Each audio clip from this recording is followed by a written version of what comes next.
Hello, welcome back to The Vital Blend. My name is Anthony Vita, and today I want to talk a little bit about who to trust. You see all kinds of studies and articles, and a lot of times the information is conflicting.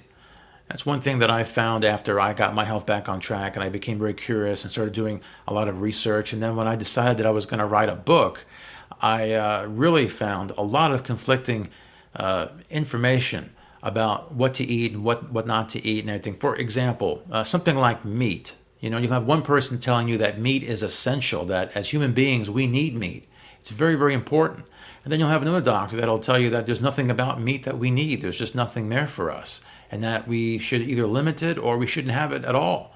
So who do you believe? This is direct conflicting information about the same food. One telling you eat it, it's essential. Don't eat it, there's nothing there that we need. How can they both be right?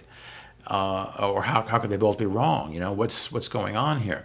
Now, I don't want to get into a thing about meat here. I'll get into that later in some other video, but it's more about the conflict of information and how do you know who to believe. And one of the things that I had to do was really kind of look at a few different things. First of all, look at the source. Ask yourself if the person that's telling you this information, have they done their own research? Have they conducted their own studies? Are they a doctor that have had their own patients and have published peer-reviewed results? Do you have a doctor here who has maybe had thousands of patients that they've taken care of and actually reversed diseases and seen a lot of improvement with changing their foods one way or another? That's a very big thing because there aren't a lot of people out there who are putting out books that have done their own research. They're reporting on other studies. They're reporting on things that have been done by others, but they haven't done the actual research themselves.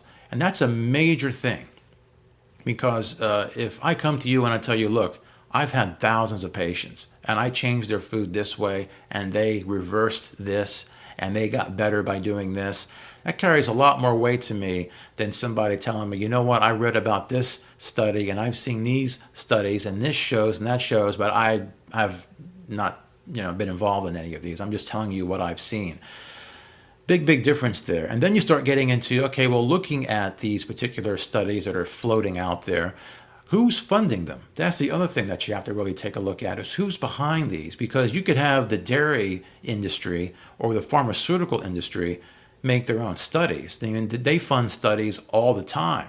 And if you think that they're going to fund a study that's going to come back and make them look bad, it's going to cut into their profits, then you're just kidding yourself. The dairy industry will never fund a study that's going to show that their products make you fat or increase your risk of disease.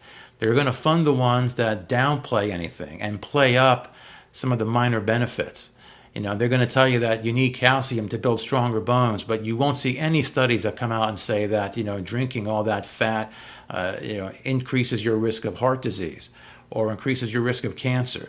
It's just not going to happen. The pharmaceuticals are the same way. They don't want you to find healing in foods.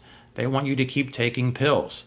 So it's important that you understand the difference between one source and the other and where they're actually coming from. It's very, very important to make sure that the information is a lot more solid. Now, when I was doing all of this research for my book, I became very familiar with the works of, let's say, Dr. John McDougall, Dr. Caldwell Esselstyn, T. Colin Campbell. These are doctors who have had thousands of patients under their direct supervision. They have reversed diseases, first-hand accounts of, making a huge impact in people's lives. And you really can't say that about the other sources, a lot of the other sources that are out there. So you have to kind of know who you can trust. And you have to also take a look at history. Take a look at what's worked for generations and generations of people and the kinds of foods that they ate and how successful they were in terms of the kinds of diseases that plagued them.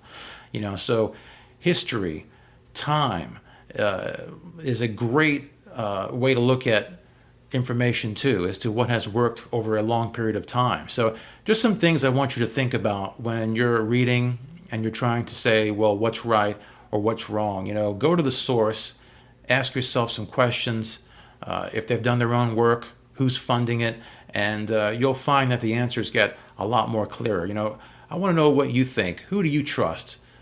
How do you determine what's right and what's wrong when you hear research says or studies say? Put your questions and your comments down there, and we got more videos coming at you here at The Vital Blend. Thanks again for coming by.